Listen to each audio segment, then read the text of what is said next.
La deuxième étape, c'est de vraiment définir sa zone de recherche. Rappelez-vous, vous avez déjà votre budget.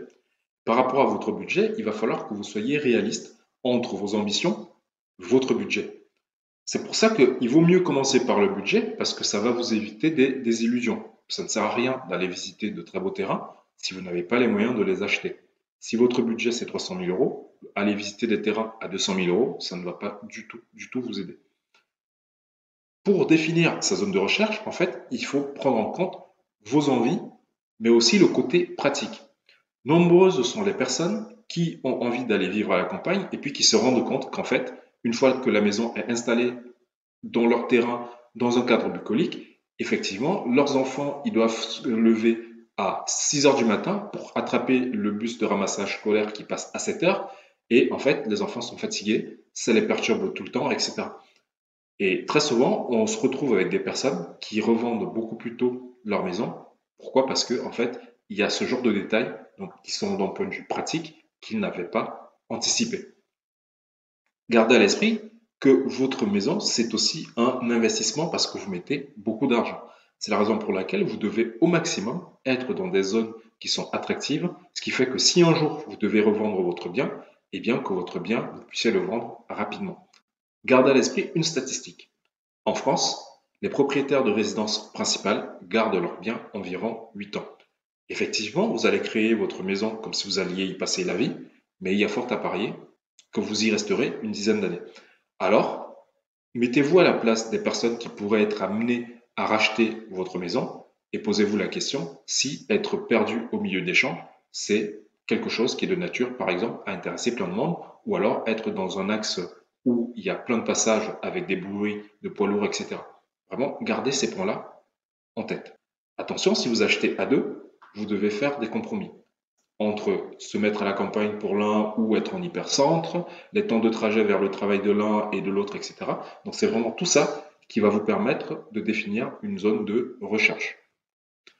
Le troisième critère, qui est aussi important que la zone de recherche pour moi, c'est de vraiment définir comment vous allez gérer le projet. Comment vous allez gérer le projet, c'est vraiment fonction de votre expertise et aussi du temps que vous pouvez passer pour gérer le projet. La première manière de faire, c'est si vous n'avez soit pas le temps, soit pas les compétences, c'est de tout déléguer à un constructeur. Vous passez par ce qu'on appelle un contrat de construction de maison individuelle. C'est un contrat qui est très réglementé et qui est très peu risqué. L'inconvénient, c'est que, en fait, un constructeur, dans le cadre d'un contrat de type CCMI, il va faire une marge de 25 à 30% sur le prix de la maison, c'est-à-dire hors terrain et hors frais liés au terrain. Donc, c'est une sécurité, mais qui se paye.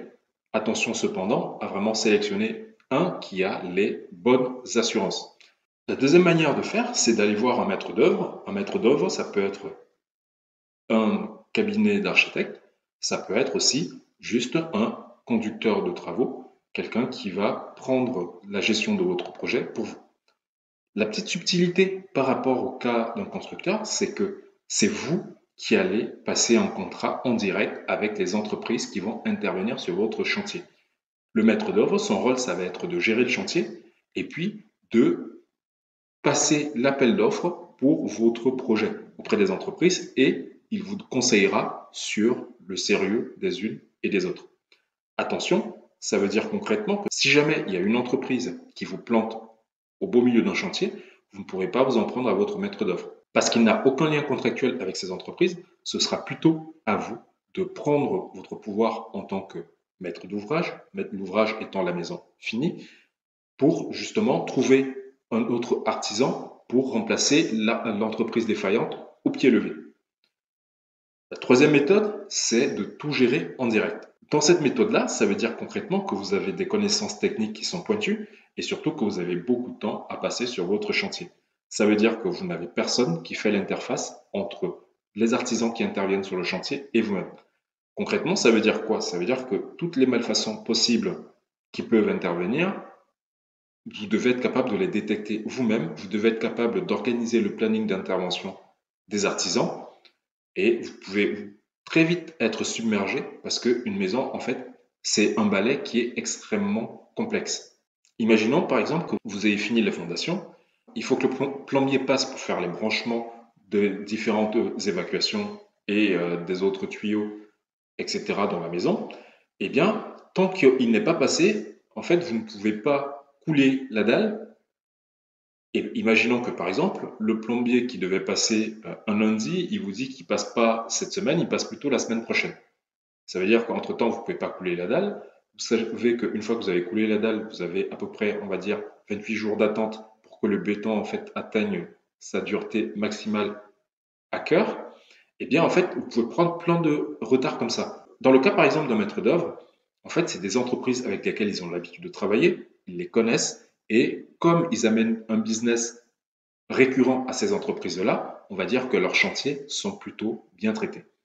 Dans le cadre d'un contrat avec un constructeur, si jamais il y a un de ces artisans qui ne s'est pas présenté, ou vous n'avez pas de lien contractuel avec cet artisan, c'est au constructeur de se débrouiller pour trouver quelqu'un d'autre pour remplacer cet artisan.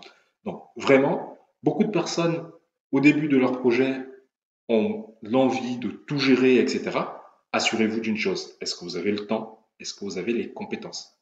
À titre personnel, je vous recommande vivement, si vous n'avez pas le temps ou les compétences, c'est de passer par un contrat de construction de maison individuelle. Mais encore, faudrait-il trouver le bon constructeur. Nous sommes arrivés à la fin de cette vidéo et si tu l'as aimé, je t'invite à la liker. Pourquoi? Parce que ça va permettre à YouTube de comprendre que c'est du contenu de qualité et il va le diffuser à d'autres personnes. Ça va permettre notamment à plein de gens de découvrir que, au final, un projet de construction, ce n'est pas compliqué. Il y a des choses qu'il faut savoir et pour les savoir, vous allez soit passer par des gens qui sont des professionnels et donc vous devez leur faire confiance. Ça veut dire que vous êtes totalement dépendant d'eux et vous n'êtes pas à l'abri de personnes qui sont malhonnêtes ou alors vous devez acquérir ces connaissances-là en vous formant. Si tu veux continuer à recevoir ce type de contenu sur notamment la construction de maisons, comment obtenir son prêt bancaire, etc., abonne-toi à la chaîne et surtout n'oublie pas d'activer la cloche de notification. Comme ça, tu seras au courant de toutes les vidéos qui sont partagées sur cette chaîne sur le thème de la construction de maisons individuelles. Je te dis merci d'avoir regardé cette vidéo et tous mes vœux de succès pour ton projet de construction. Au revoir.